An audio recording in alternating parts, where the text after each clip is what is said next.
values of democracy across the world through peace and conversations. Let us go back 50 years. Her late Majesty Queen Elizabeth II made a historic visit to Philadelphia to mark the bicentenary of America's independence. That visit, described by Her Majesty as a joyous celebration of British-American friendship.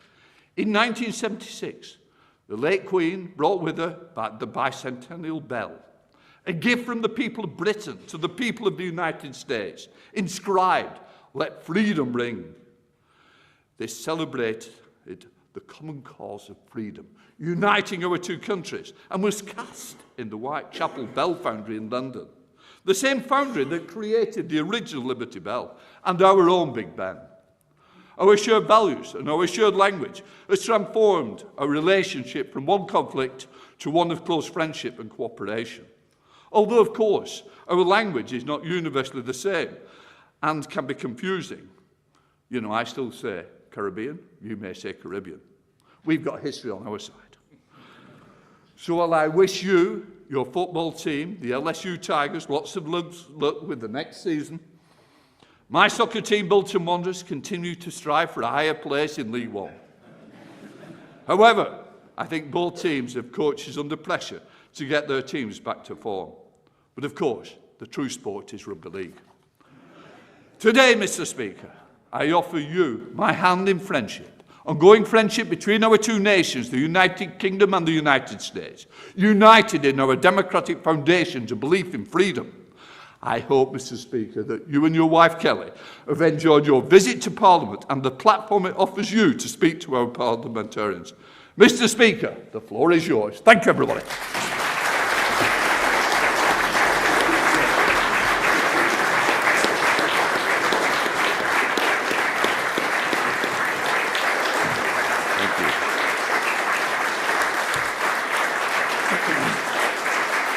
Thank you.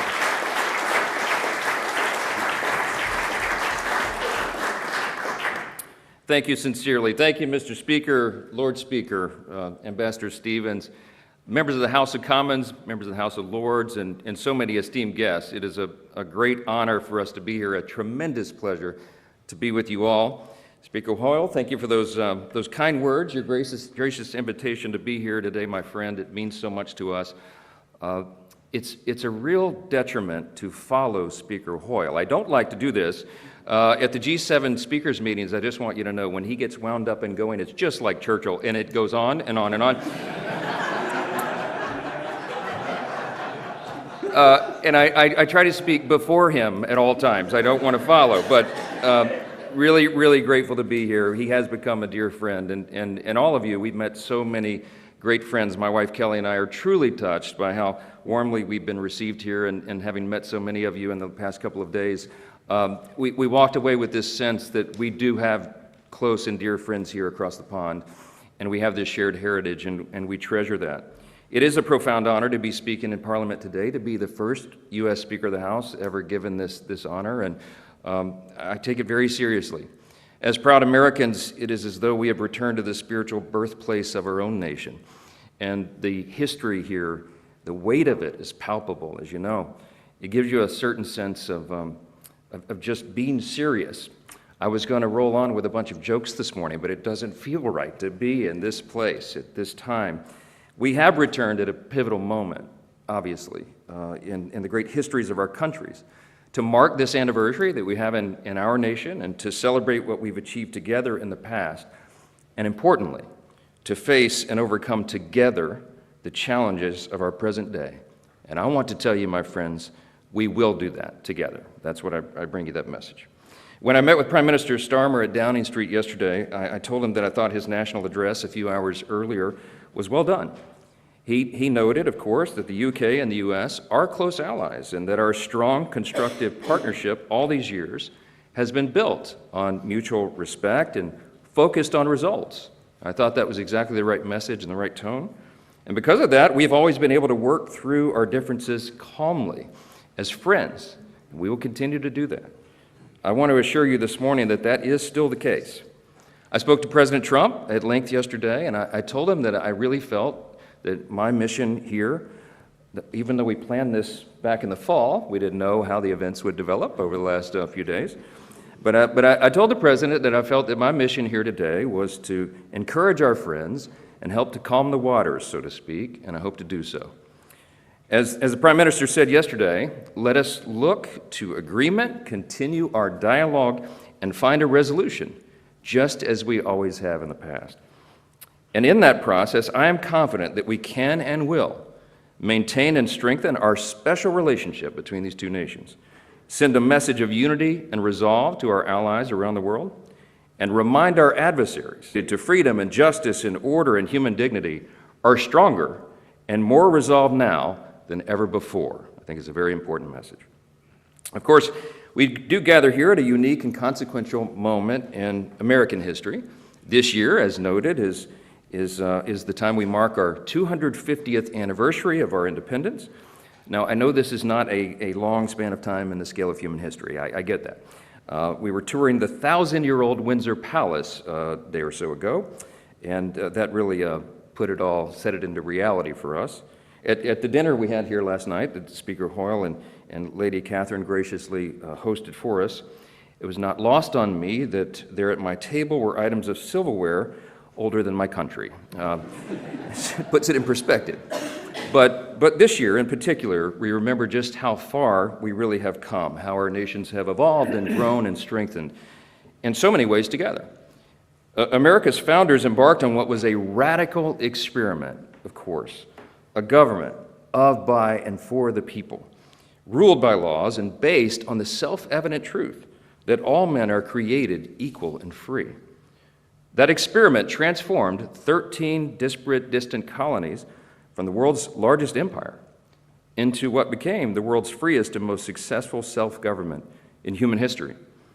For Americans, this year is not simply a celebration, it is an invitation to come together and to ask what we are doing in our own time to preserve and fortify that experiment and all of the blessings of liberty and opportunity and security that we enjoy today, and frankly, sometimes too often take for granted. We have a stewardship obligation to maintain these blessings, and all of us in the West, all of us together, are facing real challenges today that we must acknowledge and confront, and we do that best together. Across the pond, Congress and the Trump administration have been working very hard. We're trying to usher in a new golden age for our country, as we say. We're marshaling every resource we have to make America safer and stronger and more prosperous than ever before. And I'm very bullish on the prospects of doing that. We must do this because we know those hostile to the West and to our shared values are engaging in increasingly sophisticated forms of subversion and espionage. We see China, Russia, and Iran grow more aggressive and emboldened as they intensify their efforts to exert economic, political, and military influence around the world. We see a callous disregard for basic human rights, new provocations, and even the theft of intellectual property on a scale like we have never seen before. Clearly, President Trump is taking seriously the modern and dynamic threats that China and Russia pose to our global security, especially in focus the last few days as it relates to the Arctic. And while we can have thoughtful debate among our friends about how best to counter these threats, we all certainly agree they must be countered. We ignore these threats at our peril. And I want to hasten to express our gratitude to the UK and to all of you for joining us in some of our most recent actions to deter these hostile regimes, including the recent seizure of a black market vessel seeking to circumvent oil sanctions. That was a big help to us. That kind of open dialogue and partnership is a great example of how we can work together to ensure our collective defense around the world. It is an objective and obvious truth that a strong America is good for the entire world, and a strong UK is as well. At the same time, it's also obvious that we have to take care of our own houses, so to speak, before we take care of the neighborhood. And let's be honest, among friends here, in both of our nations, there is a need today to fortify our houses against internal challenges as well. In the West, if we make an honest assessment, we must acknowledge that our long-term prosperity and security are currently being undermined by, let's call it a crisis of self-doubt. It's been developing now for years. Elite institutions today tell the young and impressionable that our story is one of oppression and hypocrisy and failure. Our brightest minds are too often taught to view our history only through the lens of its sins. And we see the work of international organizations and transnational bodies hinder the very spirit of creativity and industriousness and daring that our nations were built upon. We have faced this in America just as you have here, a truly menacing skepticism towards history and our national institutions. And it's even come to the point where even great heroes like Sir Winston Churchill are questioned for their legacy. What has taken hold is a mindset that defines itself not by what it loves and seeks to preserve, but instead by what it condemns and seeks to tear down. And this growing disaffection we see, particularly among our younger citizens, is a serious threat to the health of both our nations. If the next generation is never exposed to the deeper wisdom of the Western world, or the enduring tradition of the British Parliament, or the genius of America's model of Republican self-government, then why would they feel any obligation to defend or preserve them? Fortunately, history teaches us an important lesson. Just over half a century after American independence, our country faced a moment of reckoning. It was 1838, and for the first time in our short history, America's founding fathers, the men who had led us through the turbulent years of our young nation, were no longer there to guide us.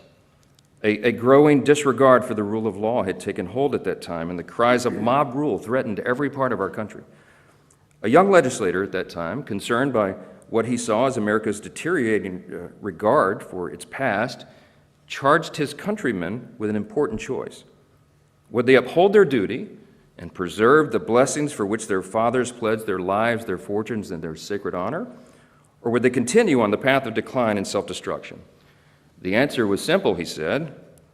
This experiment in liberty could not survive unless the principles enshrined in the Declaration and institutionalized in our Constitution became their shared civic faith. That rising statesman, he was just 28 years old at the time, would one day become president, and he would be called to confront the greatest stress test of the American experiment yet. His likeness stands just a few feet away from here, where we're gathered today, watching over Parliament Square. Abraham Lincoln, of course, wisely understood that the philosophy of the schoolroom in one generation is the philosophy of government in the next. He knew that our national renewal would not come from repudiating our past, but rather from renewing and recommitting to our best principles, to appealing to the better angels of our nature. The struggle of Lincoln's time shows us that though America may be 250 years old, the question of how best to steward this grand experiment has always been with us. And age-old questions require age-old wisdom. In the West today, we see faith in our foundations and our shared inheritance weakening. And what we have to do is channel the wisdom of our predecessors to chart our own renewal. So what does renewal require? Just a few things. Well, first, it requires remembrance. This is a biblical admonition, in fact. We're to remember our blessings and from where we came. And the great British philosopher G.K. Chesterton warned, every high civilization decays by forgetting obvious things. Things like the dignity of the individual, the stabilizing role of the family, the human yearning for meaning and purpose, and the indispensable relationship between freedom and virtue. In short, we have to remember our foundations, and we have to describe what they are, because the generation behind us seems not to understand this. As Chesterton observed, America was founded on a creed that was set forth, he said, with dogmatic and theological lucidity in the second paragraph of the Declaration of Independence. We hold these truths to be self-evident, that all men are created equal, endowed by their Creator with certain inalienable rights, that among these are the rights to life, liberty, and the pursuit of happiness. That profound acknowledgement of obvious and undeniable truth shook the foundations of Western democracy, and with it, the course of human history. Our founders recognized that all of us are made in the image of God, and because of that, every single person has inestimable dignity and value. And our value is not related in any way to the color of our skin or what town or village we hail from, what our talents are, etc. Our value is inherent because it is given to us by our Creator. We built an entire nation upon that premise. And just as our citizens are endowed with God-given and unalienable rights, all nations and all people should adhere to the obvious laws of nature and of nature's God, as our documents say. In his farewell address, the father of our country, George Washington, gave all of his advice that echoes down through his countrymen, even today, and echoes down through the generations in reminding us how we would keep this republic, how we would keep this grand experiment in self-government. And he said famously, of all the dispositions and habits which lead to political prosperity, religion and morality are indispensable supports. And John Adams was our second president, and he said famously, our Constitution is made only for a moral and religious people. It is wholly inadequate to the government of any other. The late Prime Minister Margaret Thatcher put it even more simply. Freedom, she said, will destroy itself if it has no purpose. Lady Thatcher, just like our founders, understood that free societies that lacked a shared moral and civic foundation inevitably turn elsewhere to compensate. And that reminds us of another important lesson from history. A healthy renewal requires the participation and stewardship of each successive generation. Here, too, the example of the American Revolution proves so instructive. Our founders didn't seek to build a new nation on pure abstraction or mere ideology, nor did they abandon the brilliance of the British tradition, even if they opposed the empire itself. Instead, they drew on the joint inheritance of the English-speaking world, an inheritance rooted in the wisdom of classical thinkers, asserted in the Magna Carta, embraced in common law in the writings of John Locke, and articulated in the Bill of Rights of 1689. These principles found, in the words of Sir Winston Churchill, their most famous expression in the American Declaration of Independence. For Americans, our independence is not a rebuke of our British roots, but rather a renewal of what is best, the best of what Britain had to offer the world. If renewal requires remembrance and stewardship, it also requires responsible citizens. Strong institutions are essential, of course, but when people are taught that their lives are determined by systems and structures, responsibility quickly disappears, and with it, their purpose and their meaning. In both of our nations, we have too many people today on the sidelines, particularly younger generations. We should want our citizens involved, gainfully employed, and contributing to their communities, of course.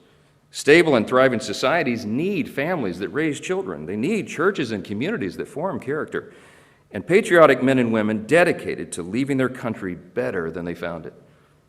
The simple truth is that freedom cannot survive if we outsource our responsibility as citizens.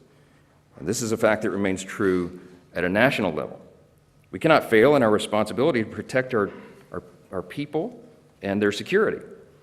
Amongst our allies, we see the UK and Europe stepping up as faithful partners here, and I want to declare that today. Whether it's NATO's nation's historic commitment to raise their investment in defense, which we applaud, or the AUKUS alliance deepening its cooperation in submarines and undersea defense, our partnership is proving that nations can prioritize their individual interests responsibly and at the same time make strides towards strengthening alliances and preserving the freedom and sovereignty of our nation states. And our current U.S. ambassador to the UK, Warren Stevens, who sits here up here with me today, said it recently very well. He said, America first does not mean and will never mean America alone. Finally, renewal takes courage. From the defeat of Napoleon to the heroic resistance to the Blitz, to the bravery of our soldiers in the liberation of Western Europe, the British people have given the world some of the greatest demonstrations of courage in human history. You are the heirs of Burke and Locke and Smith, the home of Shakespeare, the cradle of free speech. You are the birthplace of the Industrial Revolution and the nation that helped end the slave trade. And from these shores, you set sail to pioneer a new world built on British custom, British fortitude, and British law. Together, we, all of us, are the legacy of those ancient ancestors who came before us. Their courage is part of who we are, and we do well to remember that. Today, it takes our courage, clarity, and conviction to defend truth, just as our ancestors did. And it means being able to say that some things are true and good and enduring, and others are not. And to call evil and madness what it is. It means repairing what we see in clear disrepair, from restoring, for example, secure borders that protect from the real and measurable harms of mass uncontrolled migration, to pushing back on policies that erode our citizens' most basic liberties, especially the fundamental freedoms of speech and conscience. History teaches us we can never go down the road of censoring and silencing unpopular opinions because liberty is kept alive in the free marketplace of ideas. History further teaches us that the best solution to the problem of free speech is always more speech.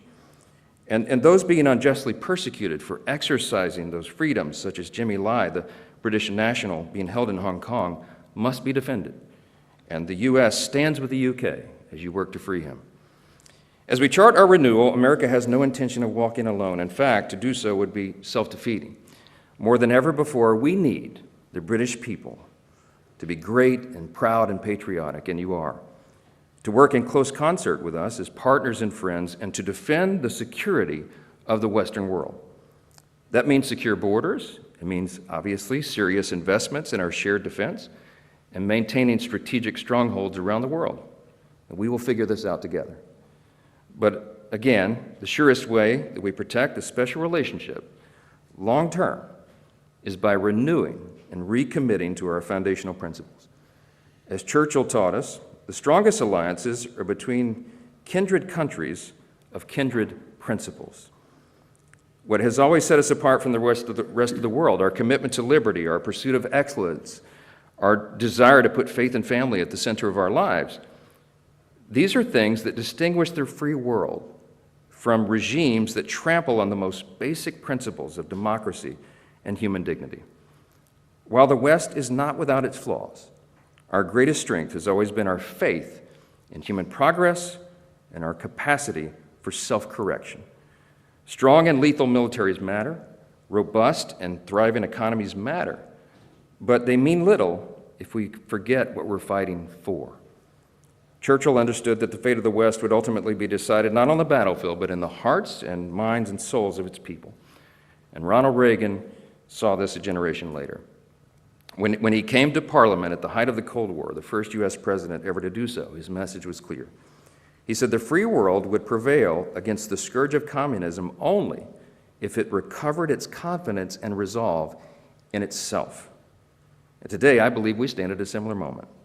Together, our strength is real, and the fate of the free world rests on our will to defend and preserve it.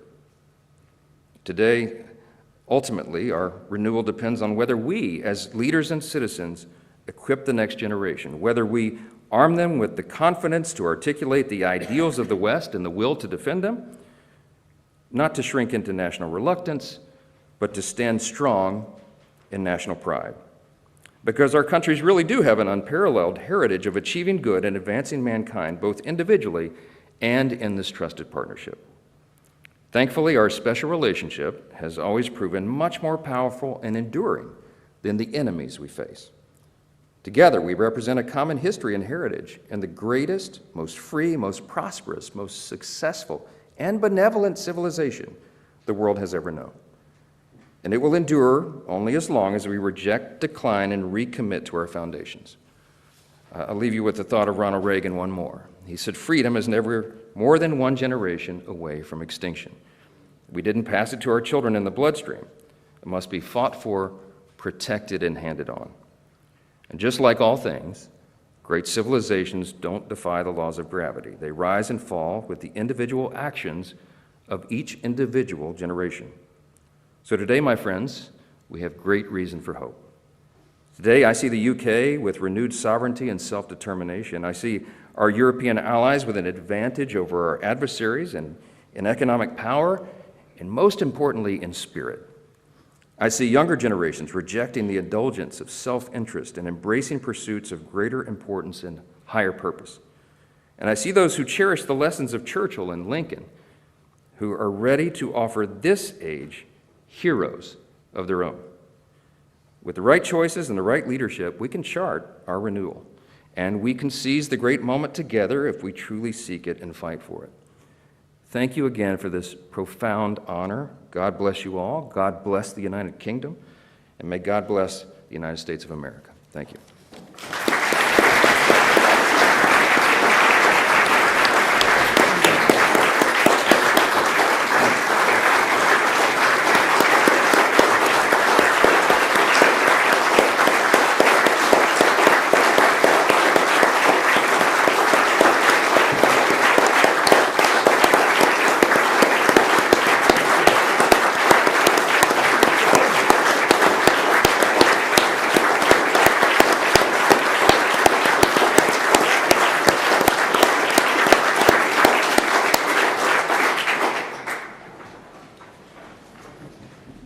Mr. Speaker, thank you for your very sincere and profound talk to us this morning. It is a pleasure to receive such kind remarks, and you've given us much thought to consider in Parliament as in Congress. It is through free debate and discussion that we